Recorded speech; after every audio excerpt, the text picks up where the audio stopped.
Bonjour et bienvenue, c'est Goriaville.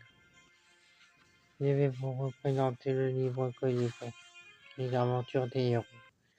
J'ai divisé en 4 livres parce qu'il y a 4 parties et surtout parce que ça fait plus de 100 pages en tout.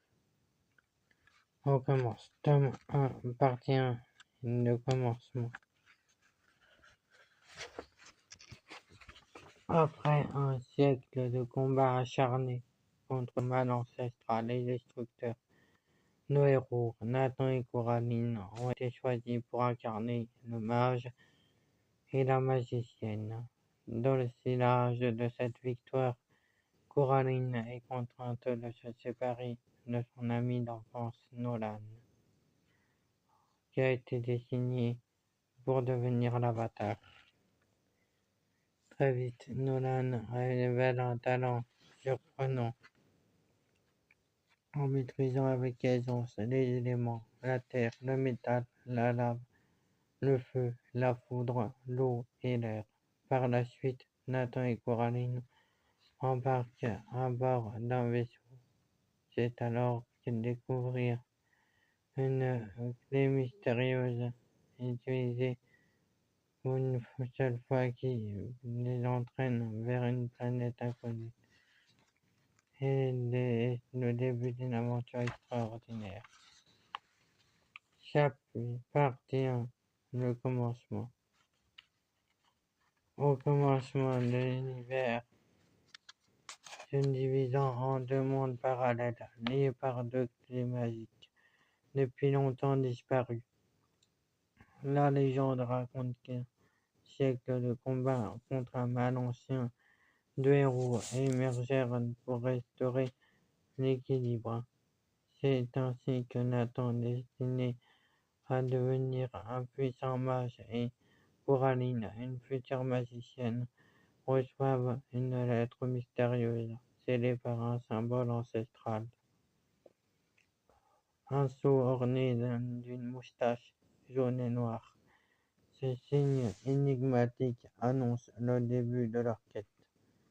Lorsque Nathan insère la clé dans la serrure la salle 234, de la salle 234, une lumière étincelante jaillit, transportant instantanément nos héros dans un nouvel univers. Là, ils découvrent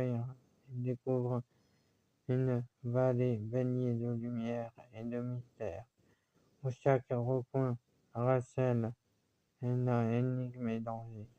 Rapidement, ils se trouvèrent confrontés à des épreuves inédites, allant de la forêt hantée au donjon, dont les murs semblant murmurer des secrets du passé.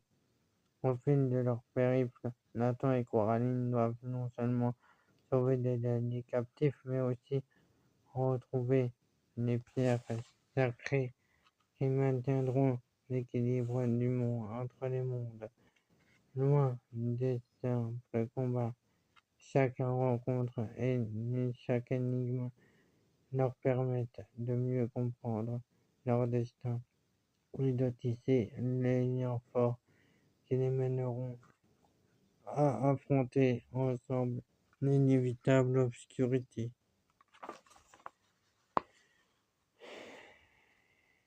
Alors là, c'est là que j'ai commencé à vous dire.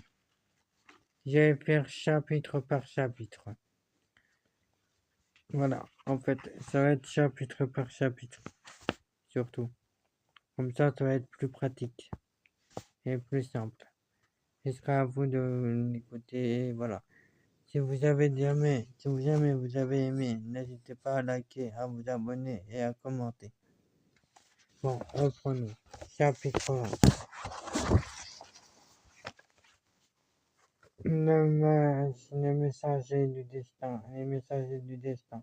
Au cœur d'une forêt crépusculaire, alors que les chemins se partent, des faibles lueurs, nos héros avancent en alerte. Sacrés les gardes de silhouettes surgissent des ombres. Kinder à l'allure costaud et rassurante, dont la présence rappelle étrangement la malice contenante dans une boîte de Kinder, s'avance d'un pas assuré. Pirouette pareil à un esprit de feu tourbillonnant dissimule son visage derrière un voile chatoyant. D'une voix grave qui entame. Bonjour et bienvenue. Sans attendre, Pirouette pose alors avec une intensité qui semble faire vibrer l'air. La prophétie se réalise. À peine ces mots retentissent que la quiétude est rompue par un rire sardonique, surgissant de l'obscurité. Courgetor fait éruption et d'un geste brusque arrache Kinder et Pirouette à leur apparition. La prophétie ne doit jamais se réaliser. Ha ha ha ha ha, dit Courgetor en ricanant. Face à cet acte impardonnable, Nathan le regard empli de détermination. Il faut les sauver. À ses côtés, Coraline enchérit avec véhémence. Il faut l'arrêter. Sans perdre une seconde, nos héros se lancent dans une course contre la montre. Leur périple les mène bientôt à l'orée d'une ferme isolée qui semble renfermer autant de mystères que de réponses. Devant l'édifice, de détresse se lit dans la voix des deux enfants, aux traits marqués par la inquiétude. Mais où sont nos parents? Implore Lunette. Nous avons besoin de votre aide, dit la voix tremblante d'espoir de Carotte.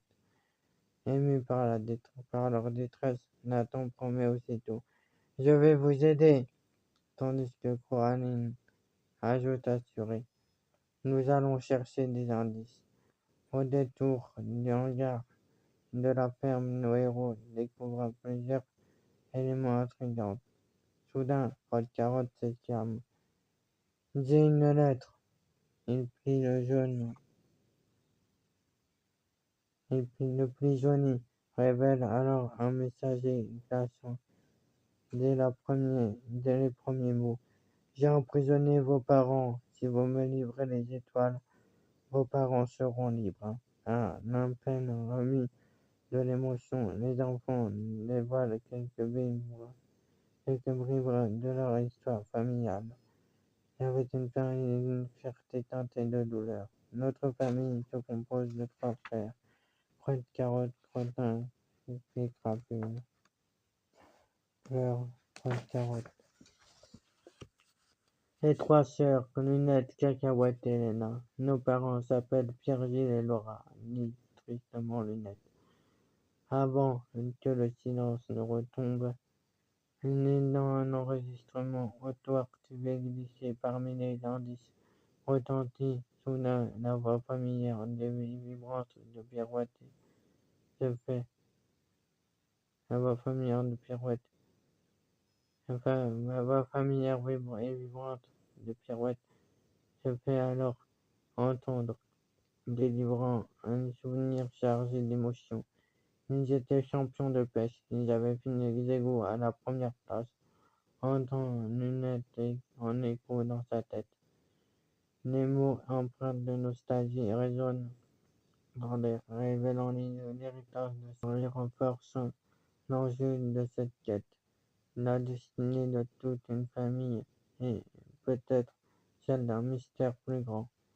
Alors qu'un frisson parcourait l'atmosphère, un ultime signe se matérialise.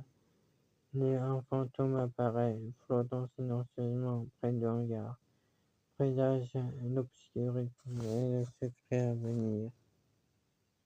Le présage se multiplie et les enjeux se précisent.